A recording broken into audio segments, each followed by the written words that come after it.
बताओ मुझसे पूछो। माँ, she wants to know what is the identity of a woman. तो माँ कहती है अरे यह पूछ रही है कि एक औरत की पहचान क्या है, उसकी विशिष्टता क्या है। So in the keywords here is identity. Identity मतलब पहचान। तो फादर कहते हैं you will know it dear when you are married. तो पिताजी कहते हैं जान जाओगी बेटा, जान जाओगी जब तुम्हारी शादी हो जाएगी। तो पद्मा कहती है, Padma, does marriage lend identity to a woman. क्या एक औरत की पहचान उसके विवाह, उसके शादी से होती है। माँ, what is a woman without a husband. तो माँ इसी बीच में बोलती है कि एक औरत की पहचान उसके पति के बिना है क्या आखिर। Padma, what if one does not get married. तो पद्मा फिर पूछती है, अच्छा ठीक है, यह बताइए कि अगर एक औरत शादी ही नहीं करती है तब उसकी क्या पहचान है। माँ, why do you always ask such senseless questions। तो माँ कहती है तुम हमेशा ऐसे बेकार के प्रश्न क्यों करती हो। Senseless, I have written here, yes here it is the word senseless, मतलब मूर्खतापूर्ण प्रश्न। तो मूर्खतापूर्ण प्रश्न क्यों करती हो ऐसा। Padma, what about a woman whose husband is dead. तो फिर पद्मा बोलती है, अच्छा मुझे यह बताइए कि अगर किसी औरत का पति मर गया हो तब उसकी क्या पहचान है। माँ, life is hello for her. तो माँ कहती है उसका जीवन तो नरक है। हेल मतलब नरक। Padma, that's injustice.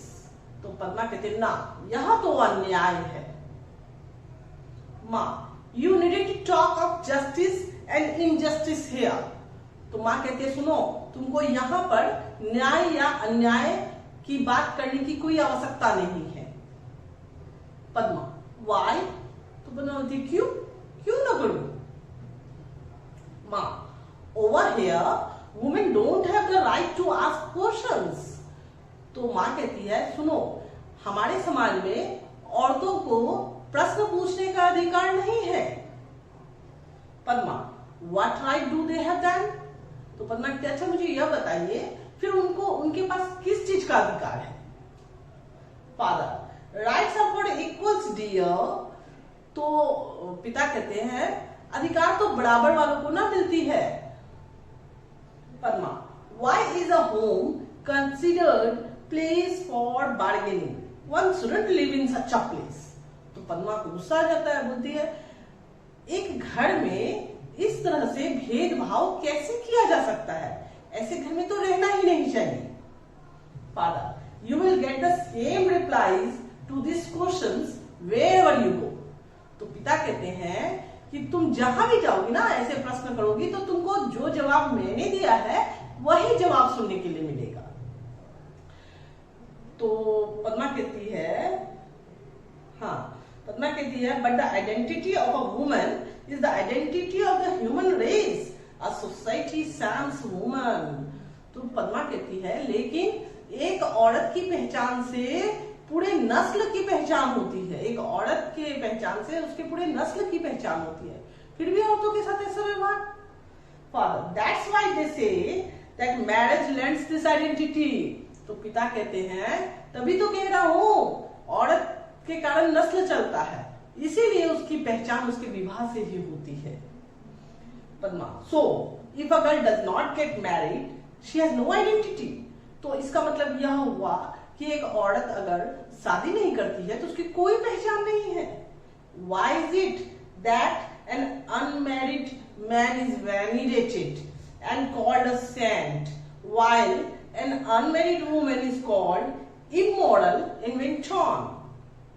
तो पद्मा कहती है तो अच्छा मतलब इसलिए एक ऐसा क्यों होता है कि एक व्यक्ति अगर विवाह नहीं करता है तो कहा जाता है वाह साधु है, यह तो सात्विक आदमी है, परंतु एक औरत अगर विवाह नहीं करती है तो कहा जाता है दुश्चरिता है, यह बिल्कुल इमोरल है, अनैतिक है।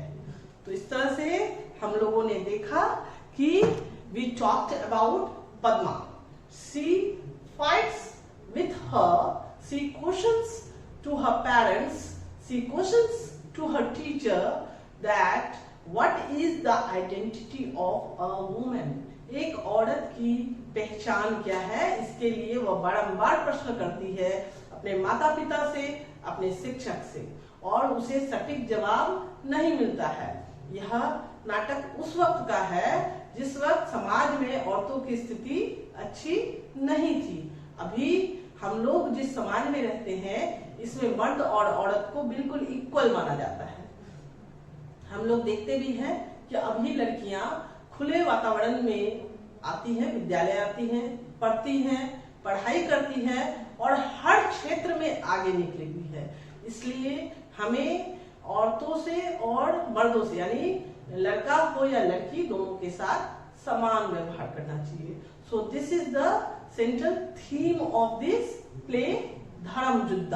सो there are some keywords. Identity तो हम लोगों ने देख ही लिया। बीस्टो, बीस्टो मतलब प्रदान करना। डार्लिंग, डार्लिंग मतलब प्रियतम। चेरिश, चेरिश मतलब स्नेह करना। सेंसलेस मतलब मूर्खतापूर्ण। वैनिलेटेड मतलब आदर भाव या सम्मान से युक्त। तो इस तरह से ये सब कुछ कीवर्ड्स थे। So this class will be continued. In the next class we will discuss about the question answers related to this very chapter. Okay, so ये chapter class 9 से है, जो class 10th के बच्चों के लिए है, catch-up course के अंतर्गत। So students, bye. Till then we will talk about the question answers. Bye. We'll meet again.